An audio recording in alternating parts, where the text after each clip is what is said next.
Panitia Musabaqah Tilawatil Quran Provinsi Aceh ke-33 tahun 2017 di Aceh Timur sudah menyelesaikan verifikasi faktual terhadap seluruh peserta Sabtu 18 November 2017 di Gedung Olahraga ID. Panitia melakukan verifikasi faktual terhadap peserta MTQ sekaligus pengambilan nomor undian sejak Jumat 17 November kemarin. Selama proses verifikasi, peserta diminta untuk menunjukkan bukti identitas asli berupa KTP atau kartu keluarga atau ijazah atau akte kelahiran bagi yang belum memiliki KTP. Kegiatan verifikasi tahun ini lebih mudah dan lancar. Peserta cukup menunjukkan salah satu bukti identitas tanpa perlu membawa banyak berkas.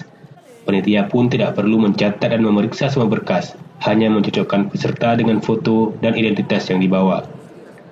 Kepala Seksi Pengembangan Seni Budaya Islam, Musabaqah Al-Quran dan Hadis Kanwil Kemenang Aceh, Zulfikar, menjelaskan bahawa MTQ Aceh ke-33 ini sudah menggunakan sistem elektronik atau AMTQ. Data peserta telah dituntaskan sebelum dilakukan verifikasi faktual.